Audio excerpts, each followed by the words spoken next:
Okay, we are live on Facebook. Good evening, everyone. I'm Coach Dan Caballas from the Love Institute, and I'm joined tonight by another of our coaches, Coach Bea Trinidad. Say hi, Bea. Hi everyone. Nice to be here with you, Dan, and talk about one of my favorite topics, which is communication in all our relationships. Yeah. Right, very good. And as you said, we're on and we're talking about communication. And just in general, how important is communication for you, Bea, based on your experience? You know what? I have actually been working in the communication industry for the last probably 11 plus years. Radio, writing, corporate communication. But the one thing I realized in pandemic, I was really bad at personal communication. I was really bad at it. I was not letting anyone in, and people were getting really frustrated with me. They said na, parang you don't let anyone in. So when I started to work on this, I realized I had better relationships, romantic, filial, friendships. Parang it was just that secret of letting people in through communication that I saw, oh, hindi pala pwede work lang. Kailangan may personal communication skills ka rin. Yeah, how about you? And true, communication is very important. But something I've noticed that people take it for granted. They believe that communication is just talking, maybe doing a little listening, but they fail to notice that, as you said, the value is really to enhance relationships. And what I've found in my own personal life and my practice here in the Love Institute is that we need to really focus on our intentions when it comes to communication, because oftentimes, precisely because we take communication for granted, we ignore the importance or the value of basic understanding when it comes to communication. So the effectivity when it comes to your experience, how effective has communication been in the past, especially um, when speaking, but even more importantly when listening in terms of the effectivity. You know what? I am a big reader. I really, if I don't understand anything, and during the pandemic, me and my friend were talking na parang I feel like a rock star at work, but a clown in my personal relationships. So one time I was in National Bookstore in Podium, and I saw this book na nakasale. It was quite, I think 50% off. It was called The Love Prescription by the Gottmans. And it said that 7 days to enhancing your relationship. And I was like, there's no way. I'm already 30 plus. I feel like ang hirap. And I was wondering, why would this book prescribe 7 days? So I read it and it had a lot of tips. So one is physical contact, questions, thank you, compliments, asking for your needs, even touch and date night. So this was very focused on romantic relationships. But then I saw that these, like more than half of it, asking questions, saying thank you, compliments, and needs would really apply to all kinds of relationships. So I started to practice this on a week on week basis. And really, I saw that I started to let people in, and people were not frustrated with me as much. I think they still are, but I guess those little practices, diba? Parang pag nag-practice ka ng sport, you do that. I practiced that and I found the magic happened. But how about you, Dan? How did it work for you? Well, on my part, what I focused on in communication for the most part, especially the earlier part of my life, was really about talking. I had a strong need to be understood, but oftentimes when I talk, I actually fail to meet that intention of being understood, because I will try to push my point, hammer my point, even to the point that the person no longer listens. So I guess that defeats the purpose.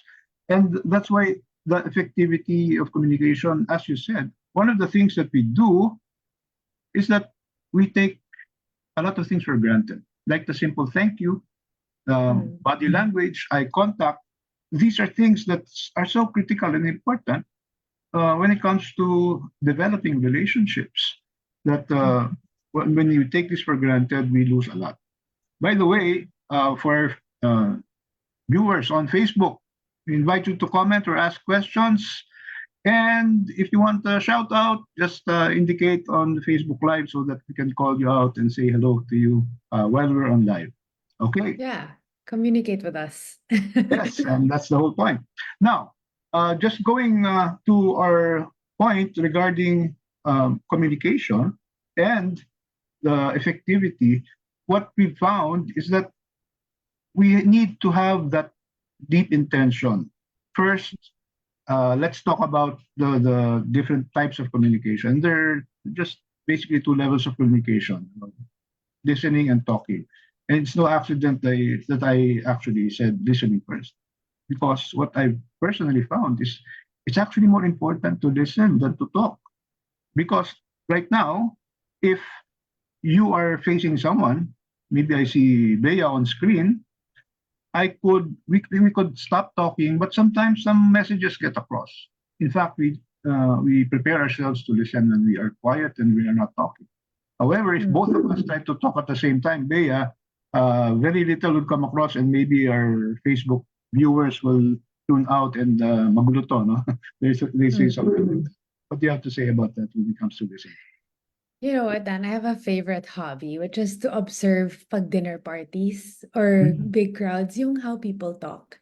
And I really noticed there are these kinds of people, yung they can't wait to insert their own story. Another thing is like the kind of person that they practice already what they're responding while you're talking.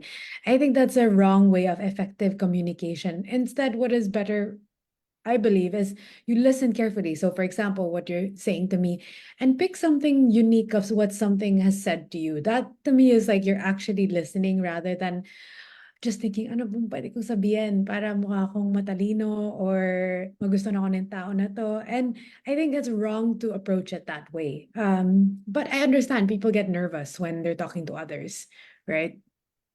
And one of the pitfalls I've discovered personally when it comes to listening is that when I already have prepared a response or a reaction to what the other person is saying, I'll stop listening altogether because I'm already Yeah. formulating what I'm going to say, how am I going to start, how am I going to end. And that is basically already a failure in itself of the communication, because I stop listening when I already have a reaction or a response already in mind. Mm. And that's very important when it comes to communication. That, as Bea said, it's very important to just listen, especially if your intention is to understand. Mm. You know what I notice? If listening is also a good, I mean, obviously it's a superpower, right? Rarely do we listen. But I read this in this book. It's called Super Communicators: How to Unlock the Secret Language of Connection. And it had this practical tip na pag may kausap ka daw, you should ask, what do you need from me for this conversation before you start? Because sometimes, let's say, with men and women, or let's say two sisters that don't have the same personality, sometimes you'll approach the conversation. Say you want an emotional support kind of conversation, but the person will keep sending you, telling you solutions. And you're like, I don't want solutions. Gusto ko makinig ka sa akin and support my feelings. But some people are quick to be, oh, you should do this, you should do that. Do you experience that, Dan, in your... Absolutely. It's a very common thing, in fact, especially with couples when I talk to them. And what the complaint of the wife, most of the time, although sometimes it's also the man, but more often than not, it's the woman, it's the wife that says, um, I'm less than halfway through my story, then my husband already comes up with a solution. Do this, do this, do this. Because the mindset, I guess, of most men would be they're problem solvers. And whenever the woman talks with a girlfriend or a wife, it's uh, for them, it's an assumption they're asking for a solution to the problem. But a lot of the time, and I guess you can attest to this, Bea, that a lot of the time when you want to talk, it's not to look for a solution, but just for someone to listen to you. Do you find it true for you? Yes. Yes, of course. I mean, I go for both. So if I'm approaching someone for a solution, I really say, what do you think I should do? So Right. I really ask, I'm clear about what I need. But if I want support, hey, can I just tell you about my day? So parang yung mga specific ways I approach a conversation, it's very different for a solution and emotional support. I've learned to ask for that. It's not perfect though. Right. And a useful tool would be something that you actually said. What is your intention for this conversation? Okay. And Yes. if you want to talk, maybe all you need to say, I just need you to listen to me. I don't really need solutions. I just need to ventilate, just to talk to someone. And that could prep the person listening. Okay, I not no solutions, I'll just listen. Okay, Yeah, very good. of course. And ultimately, what we're talking about is we listen so that we understand. And that's a very, I would guess, the pinnacle of the intention of listening. Because sometimes we listen to rebut, to give a response or a reaction, which is very limited when it comes to listening. But we can move our intention towards really being to really understanding, so that we really get the message that's being conveyed. Yeah, Another of useful course. tool that we can use is right after listening, we can just give a short summary or paraphrase of what the person said. Is this what I understand that you said, Bea? Mm. So if you said like two paragraphs, maybe I can capture it in two or three sentences. And at the end of that, just validate. Did I understand what you said? Did I capture it completely? And then that will send a message to you that, okay, I understand what you said. Mm. I've learned that a lot because with the Love Institute, I've been volunteering, right, and working with alongside. And one of the things you do is marriage prep. And this is the perfect solution, yung paraphrasing, when it comes to yung partner mo galit na galit, Yes. yung ang daming sinabi na hindi mo na alam kung paano sila i-calm down. But you could say, like, I understand where you're coming from. And then you paraphrase it in a way that I always think when I'm listening to someone, I come at it not from my experience, but from what they're experiencing. Para what they're saying talaga is about them. It's not me pretending to be them and trying to understand, or you know what I mean? I'm trying to see it from their point of view rather than mine. Just so hard. Very Right. hard. And then, of course, the flip side of listening is now talking. And and this actually is where a lot of people get into trouble, because they just talk just for the sake of talking. And most of the time, it's to ventilate a particular emotion, which is taken defensively by the other person. So what we're saying here is, when we talk, we should talk with the intention of being understood. And in your opinion, what's a useful way to talk, Bea, when you want to be understood? Calmly. So I'm lucky I have a Mhm. voice that's a bit soft, so that helps. Giving context. I think I don't know if it's Brene Brown that said clarity is kindness. So when I'm talking, I always try to explain the context of why I'm talking, not just for the sake of inserting myself in the situation. I really say, okay, this is why I think, or let's say I'm upset because this happened, and giving them as much background as I can without boring them or, in a Right. way, keeping their attention there. But how about you? Right. Definitely, tone of voice is definitely a factor. In my training in conflict resolution, one of the ways to actually send a message without inviting any defensive reaction on the person listening is to just uh, objectively describe what happened. In other words, for example, when you raised your voice in front of so many people, so that would be the objective reality, I would say the impact on me was I felt upset. Uh, so I talk about what objectively happened, and now the impact on me on the level of emotions. I felt this way. Then do a little explanation of the feeling, maybe in the form of values or needs. It's important for me to respect is important for me. And I hope that Mm. you can respect me. And in the future, next time, if you want to talk to me on a sensitive topic, maybe you can go to a room where we can talk privately. Or if you feel you need to raise your voice, you can do that.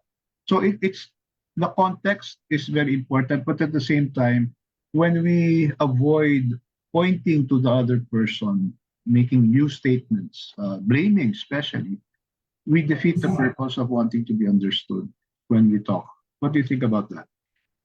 Yes, for sure. It's the how to approach it, right? But I have one more example, Dan, if you don't mind, because Sure. I think the last thing is we take for granted the word no. And I think one of the times when we're talking to someone and we disagree with them, you say no right away, right? Apparently that's a no-no. It was one of the laws. There's a lot of studies on the brain that if you say no right away, they will never understand what you're saying after. They'll just shut down. So parang avoid, if you're trying to be understood and let's say in disagreement, don't say no right away and then talk. You have to, that way the brain of the other person won't shut down. I don't know why it is like that, but just try to avoid saying no right away when you're trying to influence or get someone on your side. Just as an example, because I know we're Right, talking about school for parents today. That's why parents always say no, diba? right. And if you want to increase your awareness, knowledge, and additional tools for communication, we are starting the batch 10 of the School for Parents this April 13, I believe. You know, we have some options. I don't know if we're still taking in early birds, but you can look up our Facebook page where we have the details as well as the link so you can sign up for the School for Parents. Now, Bea, I am aware that your parents, or at least your mom, actually enrolled in the School for Parents maybe one or two batches ago. How did you find it? Yes. So my mom and dad are both alumni of this program. And my sister and I are both in our we're a bit older. She's in her 20s, I'm in my 30s. So you would think it's some people say, hopeless, wala nang pag-asa. But I would say when they took this, our relationship has improved tremendously because I think in the last part, you make them do a little exercise of sending us a message.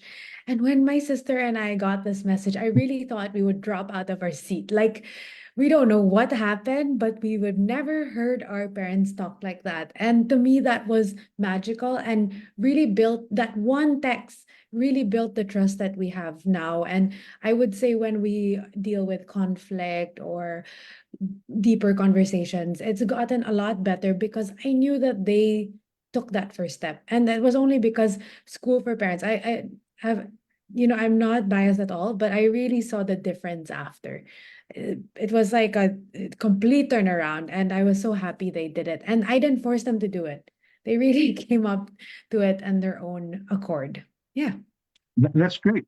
So we hope that all our listeners tonight uh, will be able to well learn from what we shared, Bea and I shared, as well as if you have the chance and you think it can benefit you and it will benefit you from our experience. Please look into the School for Parents. Again, we're starting a new batch this April 13. Okay? Any last words, Bea? Nothing, go for it. It is never too late. Whether you're an early parent and a parent of a older child like me, it's really exciting. So let me know how you go after your program. Yeah. Right. Thank you, And Dan. thank you. Thank you. And once again, to all our listeners and viewers, thank you very much. And we hope to see you. Just look us up on Facebook. Look at the Love Institute for the School for Parents, as well as any personal relationship consultations that you think you need. Okay? So with that, thank you very much. Have a great weekend, everybody. Thank you very much, Bea. Happy weekend to you, Dan. I hope you have Okay. something fun planned. Yes, yes. Okay. Thank you and good night, everyone. Bye. Good night, everyone.